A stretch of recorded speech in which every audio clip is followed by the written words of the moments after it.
첫 여성 게스트야. 통일부 장관님 여성 없었죠?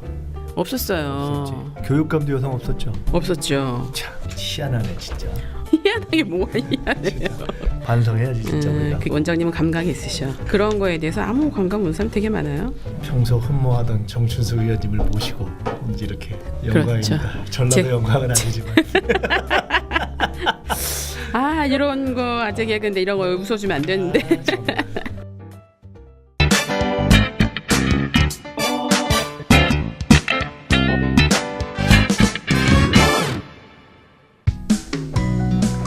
안녕하십니까. 민주연구원의 공부하는 대담 민주공대. 지난번에는 박범계 의원님 오셔서 민주법대였는데 오늘은 또 정춘수 의원님이 오셔서 갑자기 민주여대가 생각이 나네. 아 계속 아재 개그로 하면 안 되는데. 아 그렇습니다. 그 최근에 청와대 국민청원이 문재인 정부 이후에 만들어졌죠. 국민이 물어보면 정부가 답한다, 청와대가 답한다. 현재는 20만 명 이상이 30일 안에 모여서 질문하면 30일 내에 답한다. 이제 이렇게 되어 있는 제도인데 미국의 모델을 가지고 이제 우리가 새로 시작했죠. 근데 흥미로운 것이 최근에 이제 1호, 2호, 3호 청원이 있었는데 최근에 있었던 2호, 3호가 하나는 낙태죄 폐지에 관한 것이고 또 하나는 조두순 관련한 뭐 어떻게 보면 꼭 그렇게만 한정할 수는 없지만 성 또는 여성에 관련되어 있는 이슈였습니다. 저도 얼마 전에 읽었습니다만은 소위 82년생 김지영이라는 소설부터 포함해서 최근에 문단의 흐름이 여성 작가 또는 여성 이슈를 다룬 어떤 흐름이 대세가 될 거다 하는 기사가 나온 걸 봤습니다. 어찌 보면 인류 공동체 이후에 가장 오래된 차별이고 또 모택동 같은 이는 하늘의 절반을 여성이 짊어져야 된다. 뭐 이렇게까지 이야기도 했던 바로 그 여성 문제를 오늘 저희가 주제로 다뤄보기로 했습니다. 오늘은 여성 사회운동가에서 정치인으로 변신하신 정춘숙 의원님을 모셨습니다. 감사합니다. 네 안녕하십니까. 반갑습니다. 오늘 너무 얌전하게 평소와 달리 점잖게. 아니 무슨 말 무슨 무슨 말 좀 약간 오늘 우아한 버전으로 하다 보면 원래대로 될 거예요. 네. 곧 바로 정상 상태로. 그렇습니다. 근데 우선 제가 조금 전에 이렇게 국민청원 말씀도 드리고 문단 얘기도 했습니다만은 늘 있었던 문제지만 최근에 왜 이렇게 더 여성 이슈가 더 부각하는 일종의 현상이 있는 거 아닌가 하는 생각이 드는데 일단 이 현상을 어떻게 보세요? 작년에 이제 강남역 살인 사건이 그렇죠. 있었잖아요. 예.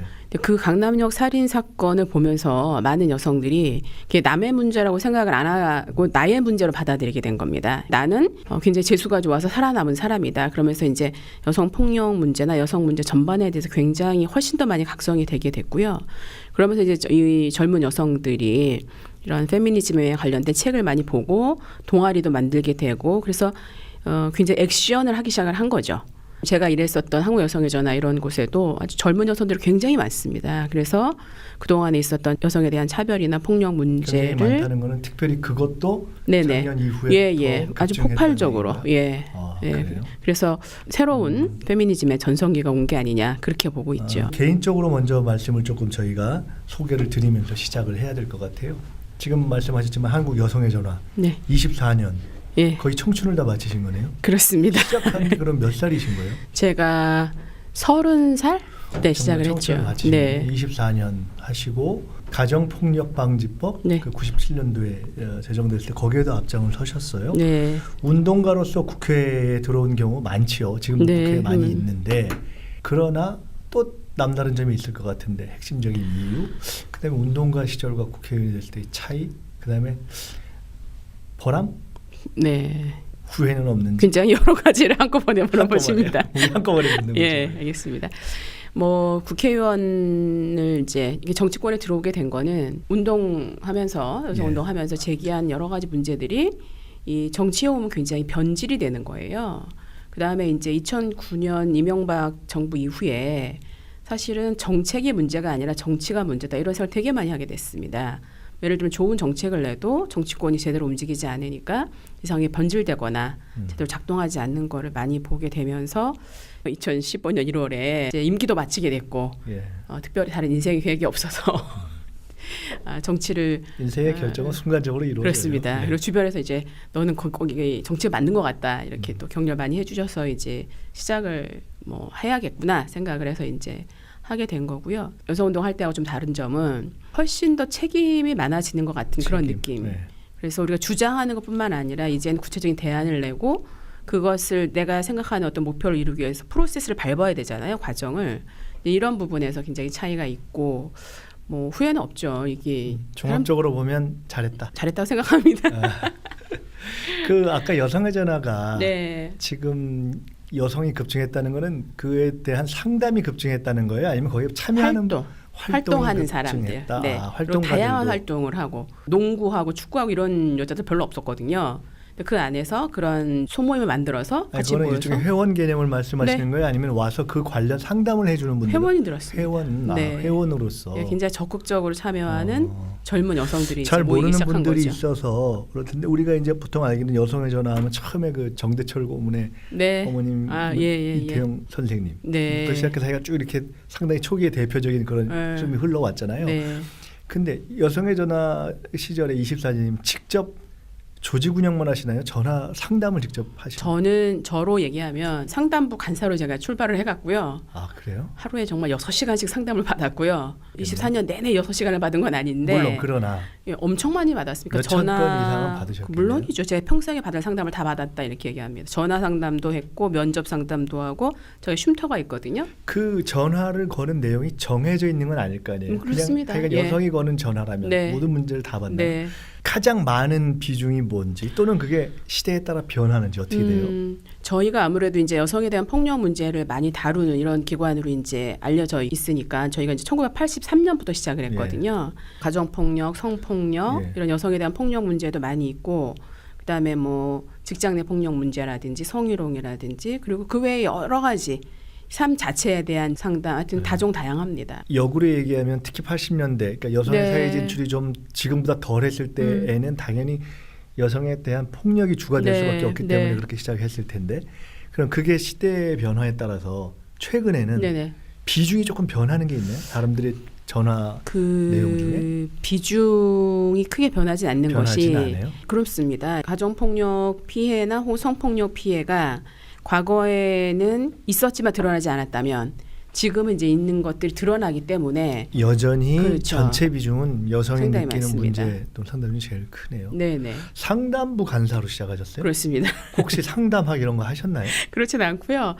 뭐 저는 학생운동하고 노동운동을 했기 때문에 노동 상담을 했죠 제가. 하면서 자연스럽게 그런 실전 상담 그걸 이제 익히시게 됐네. 네. 20몇 년 하시는 동안에 그 전화를 받고 서로 나누고 했던 내용이 아까 이제 저희가 가정폭력방지법으로 다 총괄됐겠지만 법으로 만들어지기 전에도 아주 현실에서 일상에서의 작은 제도 개선들이 상당히 이루어졌나요?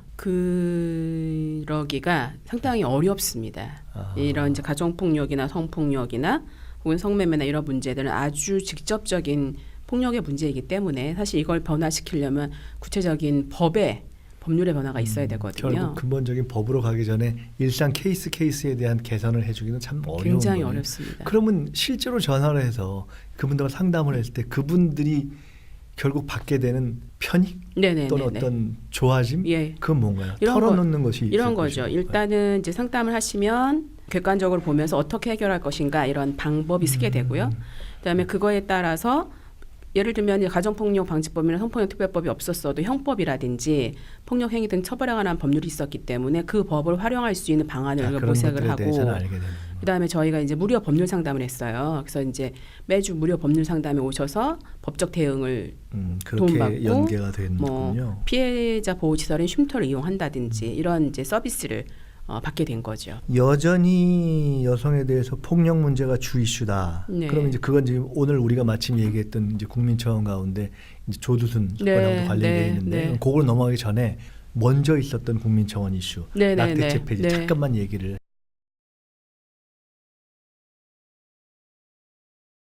이게 사실 찬반 논쟁 또는 어떤 입장을 가지고 이야기하기는 아마 알기로는 지금 예를 들어 당 자체에서도 딱 이 문제에 대해서 정리된 입장을 접근하기는 아직은 조금 시기가 이른 걸로 이렇게 보여지는 것 같아요. 그래서 오히려 좀 담담하고 객관적인 입장에서 도대체 쟁점이 뭔지를 정리해 보는 게 좀 필요할 것 같아요. 네, 네.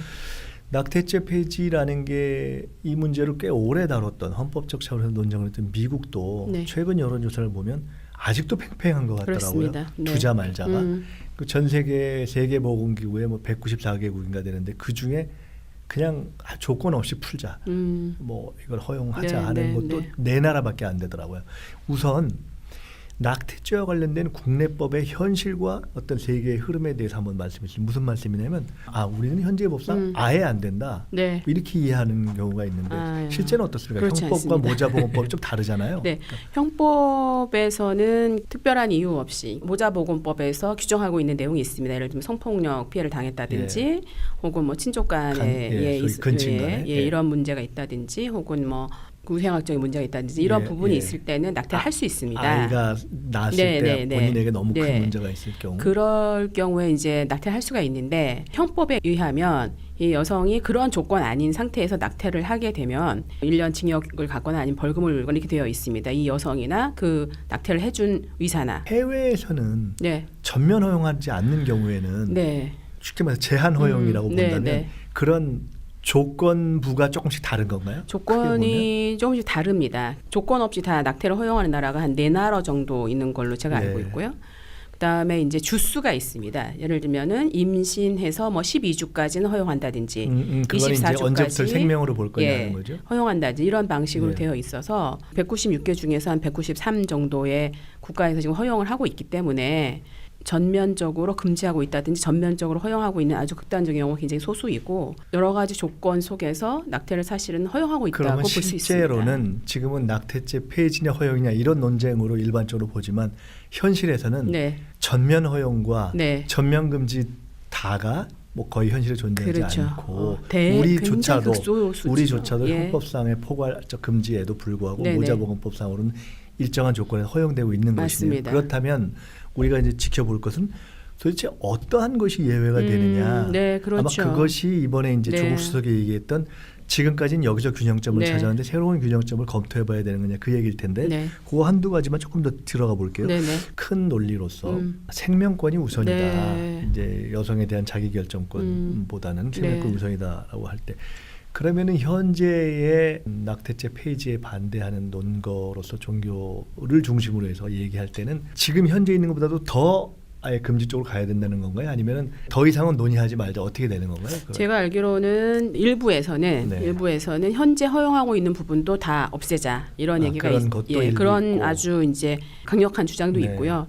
그렇지만 현재 허용하고 있는 것들은 그냥 두고 더 이상 뭐 진전하는 걸 하지 말자 이렇게 이제 입장이 한 2가지 정도로 있는 걸로 제가 예. 이해하고 있습니다. 근데 제가 볼 때는 사실은 이거를 이 낙태의 문제를 이걸 생명권이냐 여성의 선택권이냐 이렇게 양극단으로 볼 수가 없다라고 생각을 합니다. 이미 완전 허용이냐 완전 금지냐가 아니면 사실은 그 문제는 그렇죠. 아니겠죠. 왜냐하면 이 태아의 생명이라고 하는 부분도 엄마하고 같이 연결이 되어 있기 때문에 이 부분을 그렇게 보면 상당히 논의를 진정하기가 어렵다는 거고요.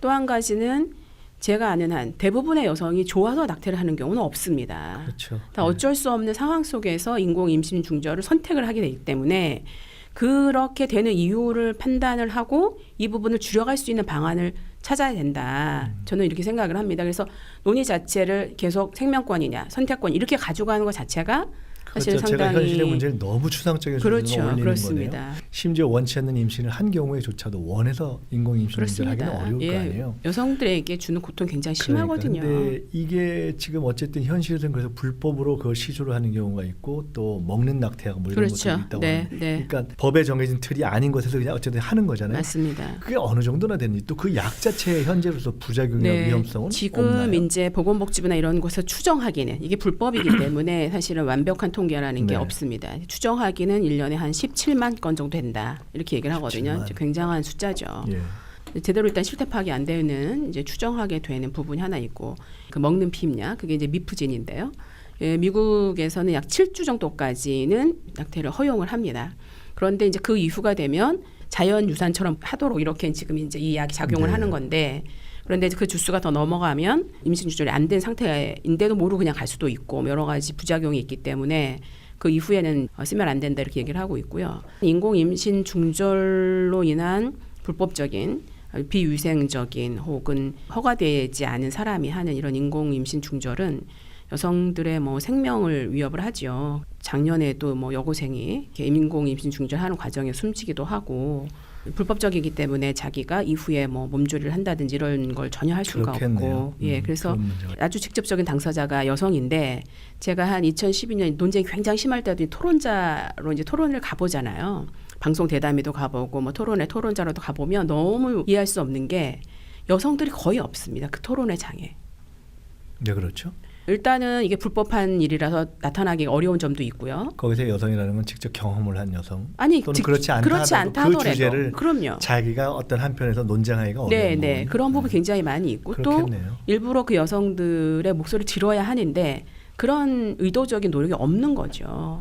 그래서 뭐 200명 모였는데 여자는 한 20명도 안 되는 그런 토론회를 제가 많이 보고 대담도 마찬가지입니다. 그래서 저는 이런 인공 임신 중절의 문제를 얘기할 때는 직접적 당사자라고 할 수 있는 여성들의 목소리를 많이 들어야 된다. 그래야지 현실적이고 우리가 합의할 수 있는 그런 대안이 나온다고 생각을 합니다. 절대 안 된다 혹은 뭐 절대로 다 허용한다라는 이 두 양극을 가지고는 이 문제에 대한 충분한 논의와 사회적 합의를 끌어내기가 저는 굉장히 어렵다고 생각을 합니다. 오늘 다뤄야 될 다른 문제들도 있기 때문에 네, 네. 넘어가야 하는데 요거를 간단하게 단답 형태로 한번 이런 것이 이슈다. 철학적 이슈다. 현실적 이슈다 하는 네. 것만 좀 정리를 해보고 싶어요. 네. 우선 아니 왜 마치 어떤 성 또는 부부간의 성생활 이런 네, 것처럼 네. 왜 그런 걸 국가가 개입해? 임신 중절도 여성의 사적 문제 아니야? 네. 이제 예를 들어 아예 극단적으로 이런 주장이 그럴 있잖아요. 수도 근데 있죠. 네. 완전한 사적 영역이냐 아니냐에 대해서는 생명권 때문에 절대로 인공 중절이 안 된다고 하는 주장과 마찬가지로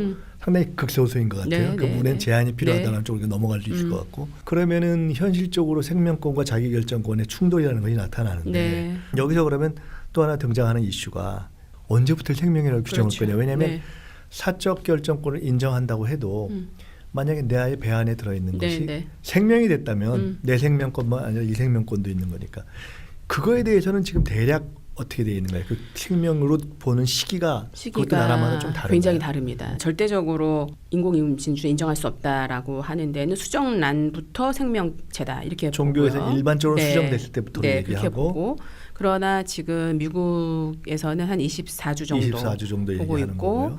그다음에 이게 이제 점점 빨라지는 거예요. 왜냐하면 이 태아가 외부로 나왔을 때 생존할 수 있는 장치를 요즘 많이 만들지 않습니까? 그거는 제가 네. 여쭤본 이유는 그렇게 다양해서 언제부터 생명으로 볼 거냐 하는 과학적인 판단의 문제가 또 하나는 사실은 굉장히 걸려 논쟁이죠, 있다. 이제 그것도. 이것이 네, 하나가 있는 것 같고요. 맞습니다. 절대 불가론도 현실에서는 우리네 경우조차도 이미 아니다. 네, 네, 그래서 네. 이제 현재 모자보건법 상에 세 가지 그렇죠. 제한을 조건이 둔 있죠. 것인데 네, 네.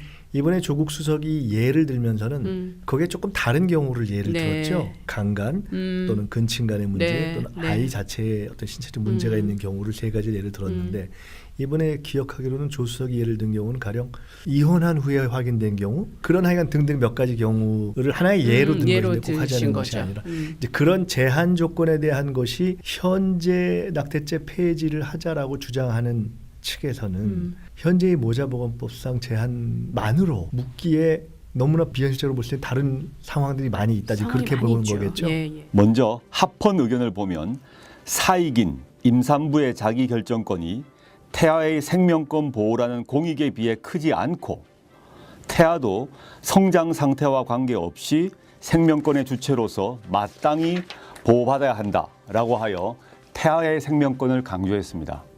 반면 위헌 의견은 임신 초기 자발적 임신 중절까지 금지하고 처벌하는 것은 임산부의 자기결정권을 전혀 존중하지 않는 것이다 라고 하여 여성의 자기결정권을 강조했습니다.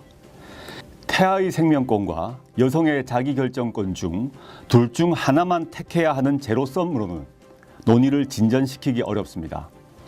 둘 다 우리 사회가 지켜나가야 할 소중한 가치이기 때문입니다. 이 인공 임신 중절의 문제를 그 두 가지 생명권이나 혹은 뭐 선택권 이렇게 볼 수가 없는 것이고 아이를 낳거나 그렇지 않은 건 여성의 인생을 어떤 방향으로 갈 거냐를 정하는 문제거든요. 자기의 전체 인생의 삶의 문제이기 때문에 그래서 제가 여성들의 목소리를 더 들어야 되는 거고 그 안에서도 대안을 갖고 올 수가 있다. 하나 더 있는 마지막 이슈가 이번에 흥미로운 얘기를 한 것이 조국 수석이 그러면 남성과 국가의 책임은 우리가 별로 논의되지 않았다 이런 그렇죠. 얘기를 했거든요. 네.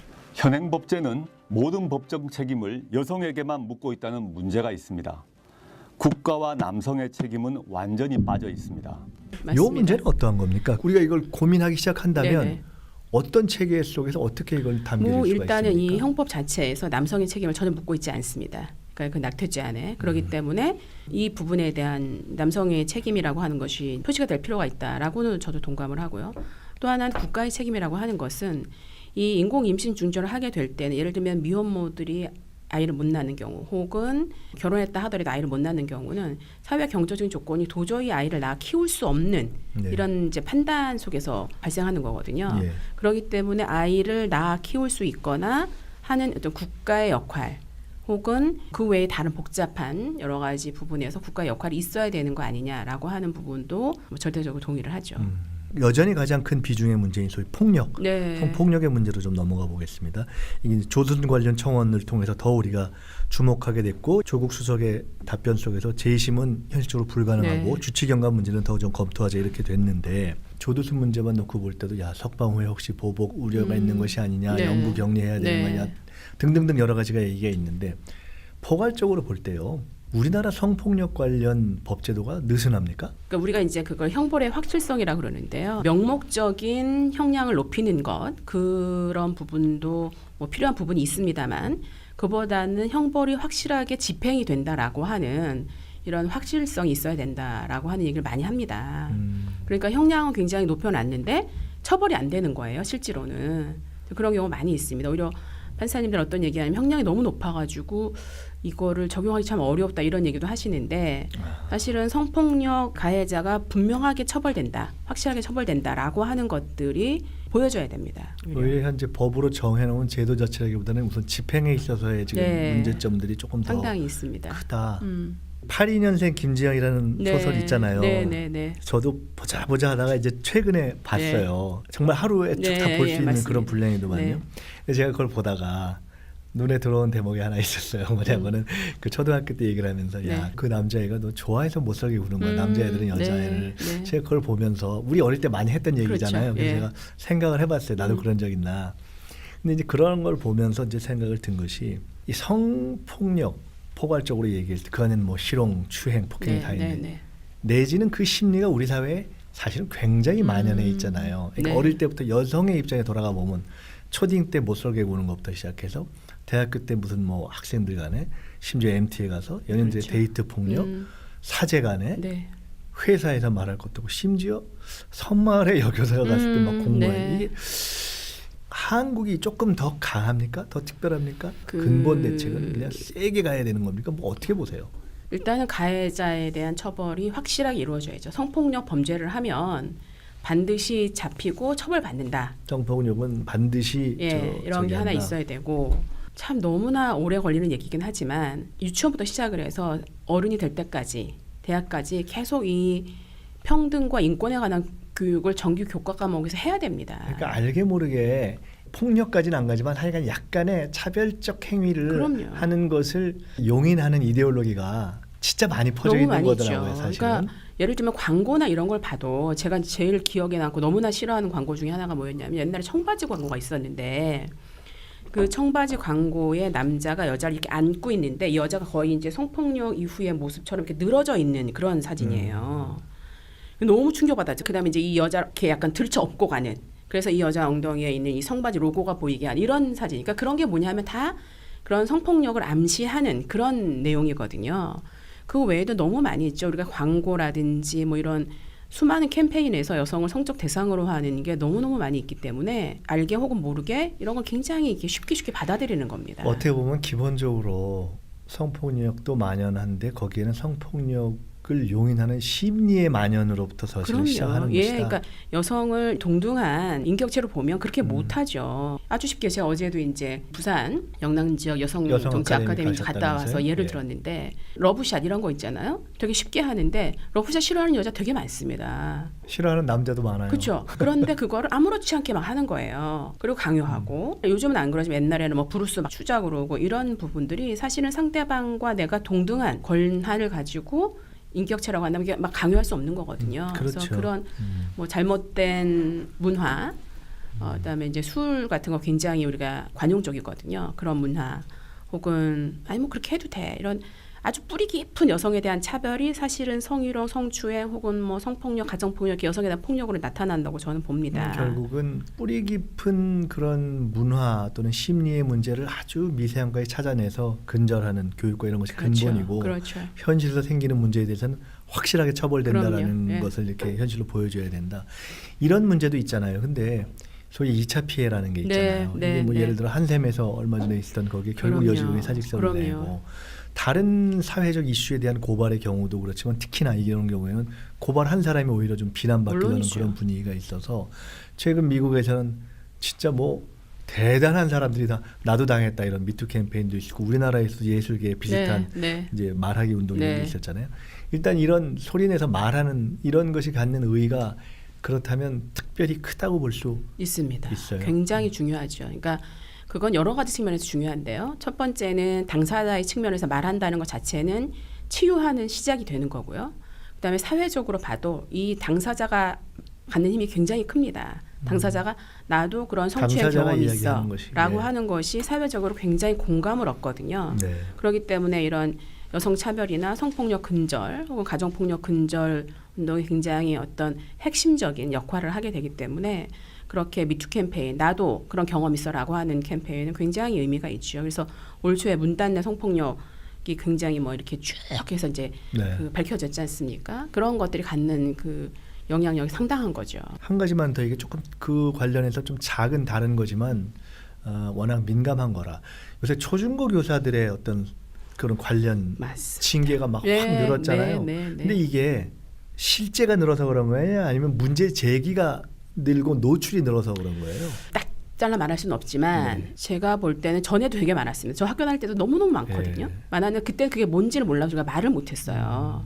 보면 사실은 노출이 많아서 그럴 수도 있다 이런 생각이 듭니다. 뭐 너무 많았죠. 뭐 선생님이 뭐 여학생 고등학교 여학생에도 우리가 뭐 무릎에 앉힌다든지 이런 일도 많았고 수많은 얘기들이 있었습니다. 근데 저희 때는 그게 뭐라고 딱 말할 수가 없는 거예요. 그런 말 자체가 없었으니까. 근데 지금 보면 이게 성희롱이다, 뭐 문제가 성추행이다. 된다는 의식 자체가 일단 그 너무 아이들이 말을 있는 하기 시작을 것이다. 하니까 이게 이제 굉장히 많이 드러나게 된 거죠. 그런 경우에 징계가 됐다가 이제 구제 청구를 해서 구제되는 경우가 네. 한 10% 정도 있다 네. 그래요. 물론 억울한 경우도 있겠죠. 근데 그 정도의 구체적인 사례들을 보면 그게 적정선인지 어쩐지 잘 참 문제가 되죠. 어떤가요? 아주 문제가 있습니다. 사실은 가장 높은 도덕성과 가르치는 아이들이나 혹은 같이 일하는 사람들한테 이런 성희롱, 성추행을 한 건 아주 심각한 문제잖아요. 그런데 이제 이런 교원 소통 심사위원회 이런 걸 통해 가지고 다시 교단으로 돌아가는 거예요.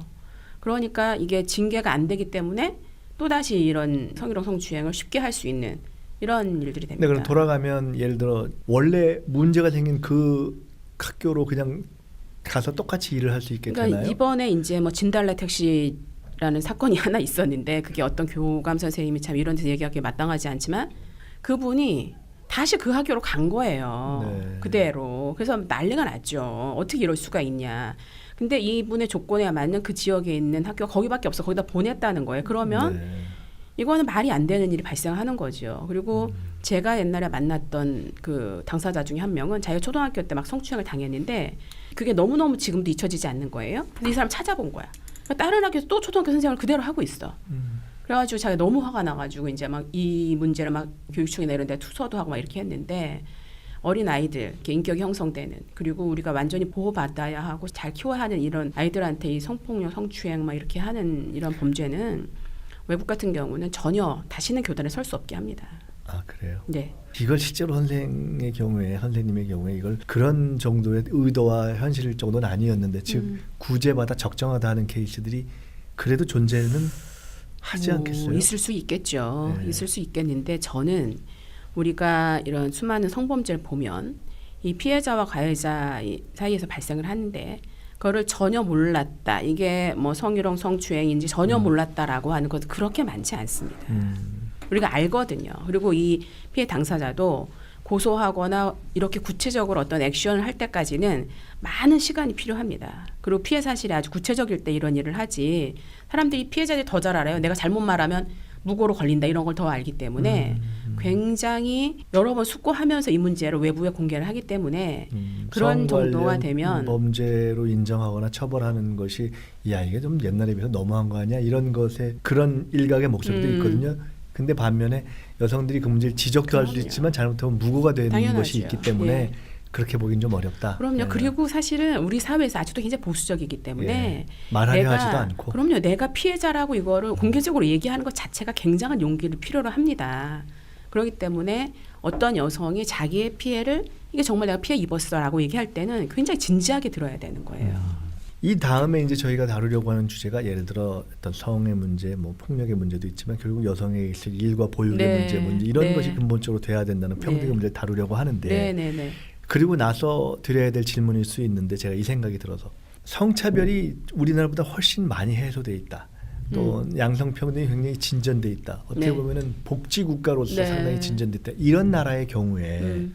성폭력도 적습니까? 절대적 숫자를 알 수 없기 때문에 똑같이 비교하기 상당히 어렵습니다. 그런데 뭐 스웨덴 이런 나라들이 성폭력 사건이 없는 건 아니고요. 예. 여전히 존재를 하는데 차이가 있단 뭐냐면 그랬을 경우에 그 나라에서 이 성폭력 문제를 처리하는 프로세스가 다릅니다. 그리고 피해자에게 굉장한 조건 없는 지원을 하고 그로 인해서 폭력이 있다 하더라도 회복하는 데 훨씬 도움이 되죠. 물론 전체적인 그 수준, 예를 들면 나 성폭력 당할 것 같아 이런 두려움의 수준도 우리보다는 좀 낮은 거로 알고 있습니다. 하지만 그렇다 하더라도 여성에 대한 폭력이 사실은 전 세계에서 여성들이 첫 번째로 걷는 문제거든요. 기회가 되면 네, 우리가 소위 지향하고 있는 좋은 사회, 좋은 국가가 네. 됐을 때 남녀의 문제, 성평등의 문제, 특히나 성폭력의 문제는 어떤 연관성이 있는지 그런 것도 한번 통계로 봤으면 좋겠어요. 네, 아마 지금 말씀처럼 좀 낮긴 할 텐데. 예, 좀 낮고 그다음에 적극적 사회의 대응이 틀리고 사회의 이제 대응이 대응이 틀리고 피해자도 훨씬 제대로 된 지원을 받고 가해에 대한 처벌이 이제 분명하고 이제 이런 우리가 말하는 얘기들이 있는데 뭐 발생하지 않는다 그렇지는 않고요. 우리보다는 않고. 상대적으로는 좀 덜한 지점도 있으나 그 사회에 절대적으로 보면 줄었다고 말할 수 있냐? 꼭 그렇지는 않다. 또 이렇게 얘기도 참 뿌리 합니다. 깊고 오래 끝까지 싸워야 되는 문제네요. 그렇습니다. 주제를 좀 바꿔볼게요. 네. 그 결혼이나 육아 이제 이런 걸 통해서 퇴직하는 여성의 숫자가 네, 지금 네. 뭐 181만이다 이런 그렇죠. 얘기도 있고 30대 정도로 하면 결혼을 한 여성 중에 3명 중에 1명 정도는 경력 단절이다. 큰 틀로 보면 이 네. 현상의 원인과 대책을 우선 포괄적인 진단부터 좀 해주시고. 원인이야 뭐 임신과 육아와 이런 모든 것이 여성의 책임으로 되어 있기 때문에 그 여성들이 사실 견디지 못하고 그런 경력을 거죠. 단절할 예. 수밖에 없게 되는 이제 그런 이유고요. 포괄적으로 좀 대안이 있다면 임신, 육아, 출산, 뭐 양육의 문제를 여성의 문제로 만들지 않고 남녀 공통의 문제, 또 가족의 문제 한정하지 않고 또 국가적 차원에서의 문제로 이거를 본다면 이런 경력 단절이 많이 해소가 될 수가 있죠. 또 한 측면으로는 이런 제가 이제 굉장히 놀라운 어떤 걸 봤는데 프랑스에 애를 3명을 낳은 여성이 있었는데요. 그 여성이 이렇게 얘기하는 거예요. 내가 이렇게 애를 많이 낳느라고 내가 도저히 그러니까 2명 낳을 때까지 내가 직장을 다녔는데 3명 내고 4명 되니까 도저히 다닐 수가 없었는데 그만뒀다. 네. 그런데 너네가 이렇게 중요한 아이 낳는 일을 위해서 내가 직장을 그만뒀으니 나에게 돈을 달라 이런 얘기를 하는 거예요. 그때 제가 프랑스에서. 굉장히 놀랐습니다. 예. 네, 어머 무슨 돈을 달래 굉장히 놀랐는데 사실은 지금 그런 얘기가 여러 가지 다른 변형된 형태로 얘기를 하고 있지 않습니까? 뭐 수당을 준다든지 혹은 뭐 출산했을 경우에 돈을 주기도 하고 그런 거 보면 임신, 출산, 육아, 양육의 문제를 어떤 여성의 문제가 아니라 어떤 남성과 함께하고 또 가족의 문제가 아니라 국가적 차원에서 대응해야 되는 문제로 만들어야 하고 또 한 가지는 여성의 보이지 않는 노동에 대해서도 사회적으로 평가하고 그에 대한 대안을 만드는 것. 저는 이런 것들을 해야 된다고 봅니다. 일을 하면서도 아이를 키우기 쉽게 네. 해줘야 되는 것이고 그러기 위해서는 부부나 또는 가정 내에서 남녀 간에도 책임을 공유해야 되고 더 나아가서 가정과 사회도 공유해야 되고 네. 근데 이제 그래도 남편이 좀 더 버니까 저 그만둬야 되는 거 맞아요. 아니냐 하는 맞아요. 문제가 즉 결국 임금 격차의 문제잖아요. 아니, 그러니까 그게 이 가족에서 굉장히 현명한 선택을 한 거예요. 가족으로서는 나름대로. 합리적인 선택이 왜냐하면 되는 거죠. 똑같이 일을 해도 남편은 100만 원 받는데 나는 64만 원, 여자는 64만 원 받으면 그 평균이 지금 남자가 그런 일을 거죠. 하게 되는 거죠. 그 임금 격차의 실태가 어느 정도 돼요? 지금 뭐 공식적으로 우리가 나온 게 네. 여성들이 남성에 비해서 한 63% 정도 받는다 이렇게 얘기하지 않습니까? 그러니까 임금 격차가 지금 뭐 우리는 항상 나쁜 거를 1등하기 때문에 OECD 그거는 많이 받는 남성의 숫자가 많아서 그런 것을 평균에 대해서 그런 거예요? 아니면 거의 동일한 질의 노동, 동일한 시간을 한 경우에도 차이가 많이 나서 두 번째를 그런 거예요? 얘기하는 거죠. 두 번째 경우를 말씀하시는 그렇습니다. 거죠? 네, 네. 그래서 임금 격차가 워낙 크기 때문에 아무래도 그 가족에서는 남성이 일하는 게 훨씬 유리하니까 남성들이 더 일을 많이 하게 되고 그렇게 되는 거죠. 이 관련한 법안 준비하신다고 말씀드렸는데 예, 법안들은 준비를 합니다만 네. 공기업들은 훨씬 그게 가능하지만 민간 법안만으로 하긴 참 기업들은 어렵죠. 네, 그렇습니다. 굉장히 어려운 면이 있고요. 또 위반을 했다고 해서 예. 간단하게 처벌한다고 해결할 수 있는 문제가 아니라서 이게 그럼 참 임금 쉽지는 격차에 않습니다. 대한 결국 이걸 줄여나가는 그런 해소에 대한 대책은 세계적으로 보편적으로 좀 공감대를 얻고 있는 대안은 뭐예요, 결국은? 동일노동 동일임금이라고 하는 네. 얘기가 있으나 그게 이제 일률적으로 다 지켜지지는 않지만 최대한 좁혀나가는 방식으로 하고 지금 말씀하신 뭐 그런 경력 단절로 인해서 뭐 육아휴직 갔다 오고 이런 사람들한테도 불이익을 주지 않고 그 네. 부분을 인정을 해주고 그 과정에서 또 재취업할 수도 있게 여러 가지 훈련을 해주고 이런 부분을 많이 하고 있고요. 그다음에 회사 내에서도 예를 들면 여성들이 그전에는 굉장히 이렇게 중요하지 않은 직책을 주로 많이 했잖아요. 이제 그런 것들을 같이 동등하게 어떤 역할을 할 수 있도록 해주는 그런 걸 굉장히 많이 하고 근데 참 있습니다. 법으로 하여간 특히 사기업에 대해서 그걸 강제로 단기적으로 하기가 참 만만치 않은 문제. 그게 그래서 이제 예를 들면은 여성 노동 운동을 오래 하신 분들 동일노동 동일임금을 주장한 게 30년이 넘었는데 도저히 되지가 않는다 이런 얘기를 많이 하시거든요. 그래서 그러나 이 부분은 우리가 정말 지속 가능한 저는 이제 여성 문제를 얘기할 때 지속 가능한 세상을 원한다면 정말 성평등, 젠더 문제에 눈뜨라 이런 얘기 많이 합니다. 네. 여성 노동의 문제에서 여성 폭력의 문제에서 이 문제가 해소돼야지 우리가 지속 가능한 세상을 만들 수가 있거든요. 그런 측면으로 이 문제를 접근해야 된다고 생각을 합니다. 조금 다른 질문 하나 네. 드려볼게요. 일하면서 아이를 키울 수 있게 하고 또 여성이나 또 여성뿐만 아니라 이제 보통 사람들이 부부가 가정이 아이를 좀 워낙 살기가 퍽퍽하니까 잘 안 낳는데 출산율이 떨어지는데 아이를 낳을 수 있도록 해주자 네. 그런 대책을 많이 쓰잖아요. 네. 근데 한편으로는 저는 늘 갖고 있는 의문의 하나가 야 우리가 온갖 대책을 다 쓰는데 출산율이 정말 좋아질까? 그러니까 야 인구가 주는 것이 문제다 네. 이렇게 얘기도 하지만 한편으로 어떤 사람들은 소수 이론이긴 하지만 인구가 줄고 출산율이 주는 것이 답이다. 이게 인구가 좀 줄어야 된다. 그래서 이게 좀 아기 키우기 쉽게 해주고 이렇게 경제적인 지원을 해줘도 문화적인 이런 것 때문에 아무리 좀 살기가 편해도 아이 키우기 좋아도 아이를 이제는 많이 낳지 않을 것이다 이렇게 보는 관점도 있잖아요. 현실적으로 출산율이 어느 정도까지 복원돼서 높아질 수 있을까요? 글쎄요. 프랑스 같은 경우 보면 뭐 유럽에서 최저의 출산율을 보였다가 지금 굉장히 회복해서 2.1명 이 정도 올라오거든요. 근데 그렇게 됐었던 거는 이제 우리가 목표는 뭐라고 딱 말할 수는 없으나 바라는 거는 정말 2점대 넘는 거죠. 두 명을 낳을 수 있으면 좋겠다 네. 이런 생각을 하는 건데 그렇게 하기 위해서는 기존의 인구 정책적 접근 갖고는 안 된다. 그러니까 예를 들면은 뭐 보육 정책이나 이런 거 갖고 안 된다.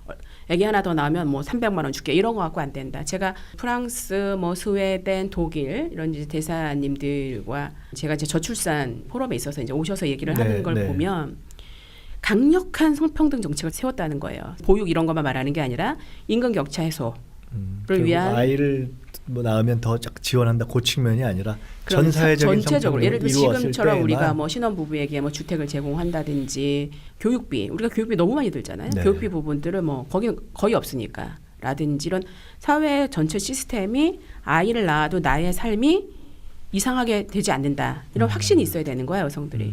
그래서 제가 젊은 친구들 만나보면 주로 뭐라 그러냐면 애를 안 낳는 이유는 애를 낳고 결혼해서 애를 낳고 이렇게 되면 내 인생이 없어진다. 내 인생을 살 수 없다.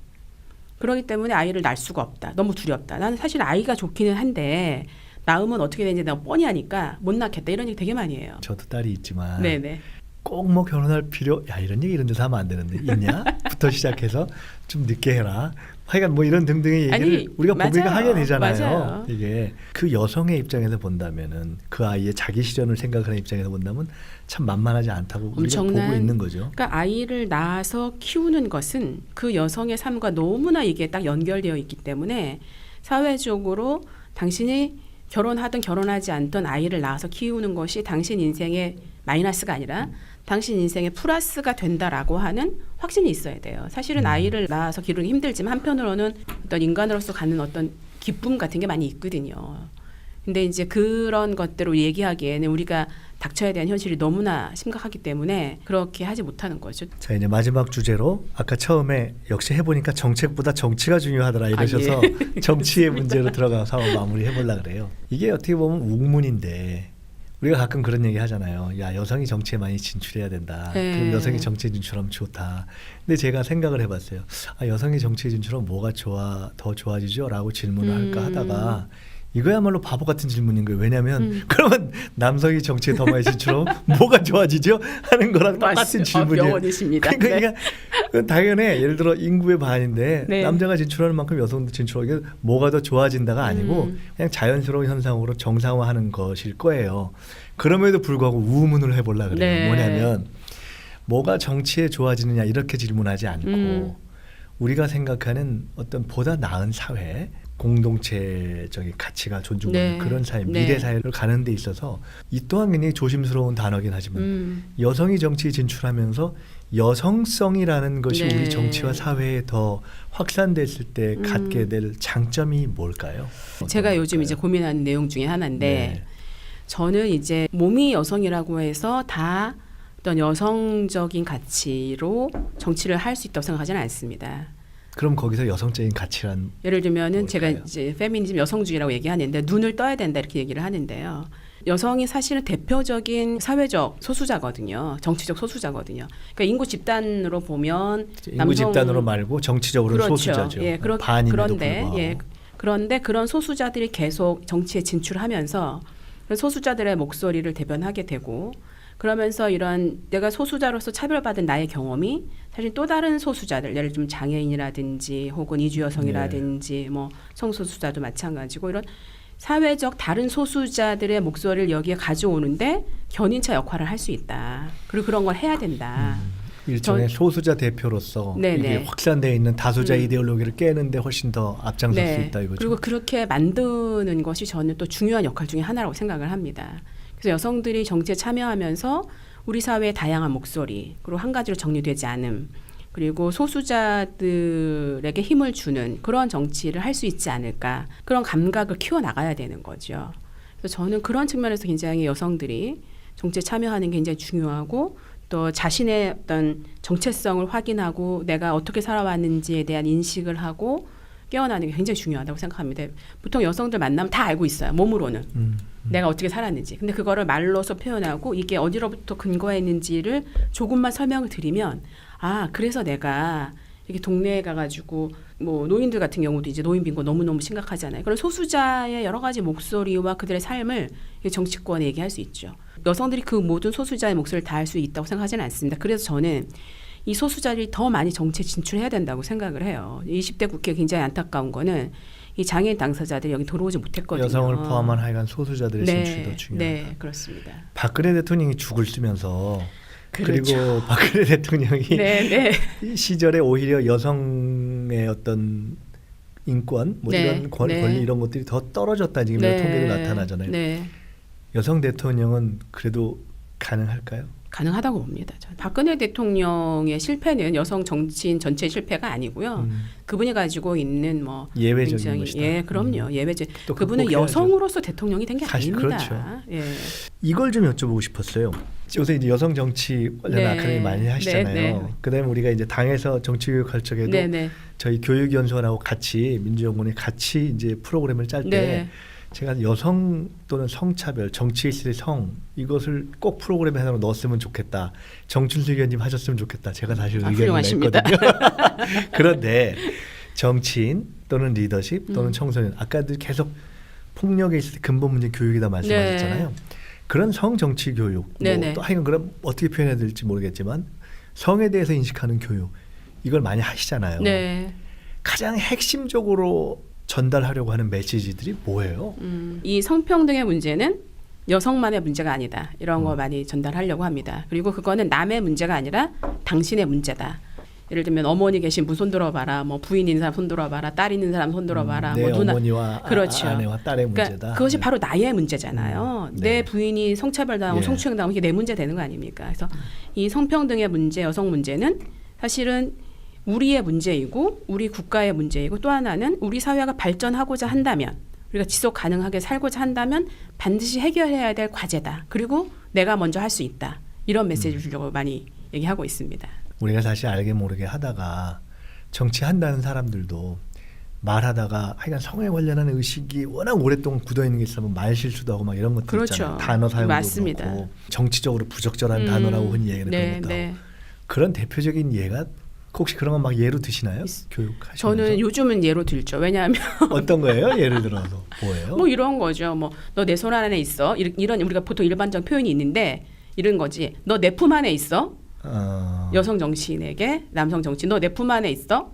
그렇게 얘기해요? 그럼요. 아 그래요? 그래서 저는 어떤 원칙을 세웠냐면 그게 언제나 할 수 있는 건 아닌데 저의 동료들이 그런 성희롱적 발언을 할 때 꼭 얘기해 준다. 모르고 하는 무지에 솟아는 그럴 수가 경우가 있습니다. 상당히 많으니까. 그 다음에 이제 알고도 하는 사람이 있거든요. 예. 그래서 아이 걸릴 줄 알아서 이렇게 그건 하면 때려준다 뭐 이런 거 해야 되는 거 그 아니에요? 다음 날 만나서 눈을 딱 마주치고 내가 정말 할 얘기가 있는데 이거 진지한 얘기야. 예. 그래서 얘기를 어제 한 그 일을 그대로 얘기해 줍니다. 예, 그러면 예. 이제 상대방이 내가 이럴 줄 알았어. 이제 이렇게 하면서 받아들이는데 제가 이제 꼭 얘기해야 된다 생각하는 건 뭐냐면 우리가 지난번에 우리 당직자 교육을 할 때 했는데 우리는 민주당에서 제가 이렇게 얘기했어요. 예.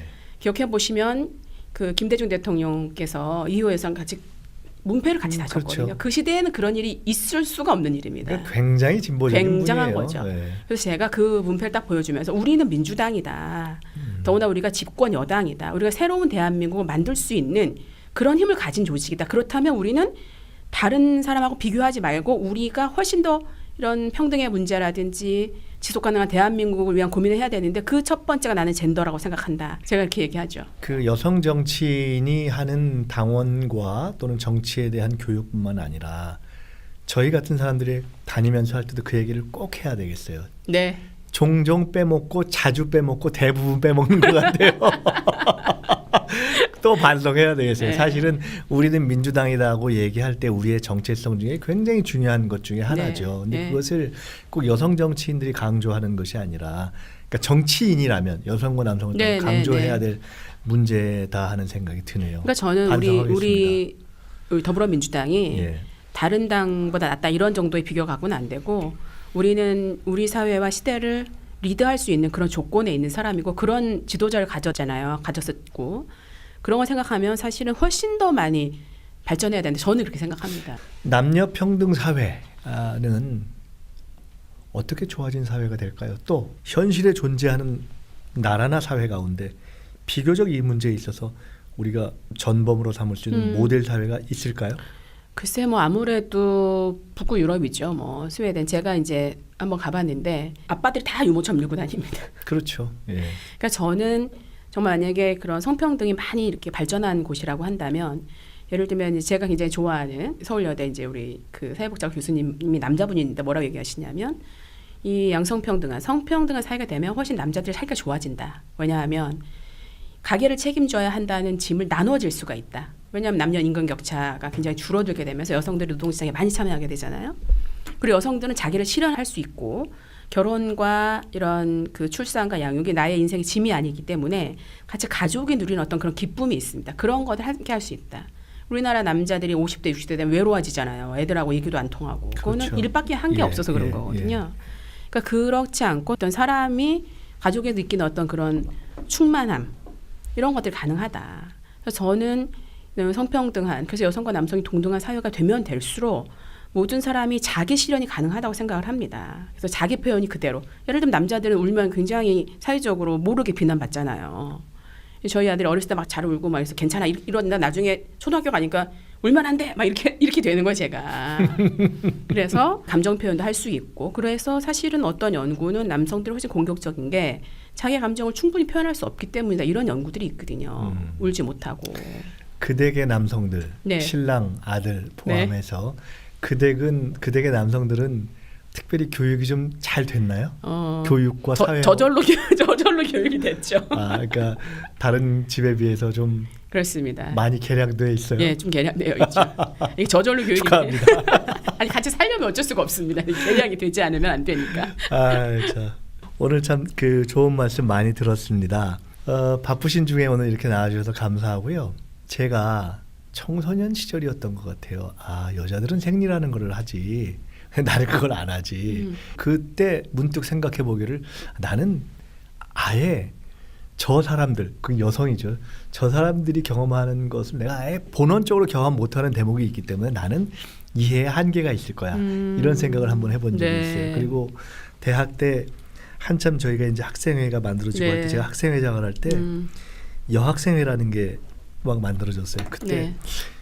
야 학생회가 있는데 여학생회를 또 만들어야 돼? 뭐 이런 논의가 막 있고 할 때 제가 그렇죠. 옛날에 그 생리를 생각하면서 나는 그냥 입을 닫고 있어야지. 내가 모르는 영역이 있어.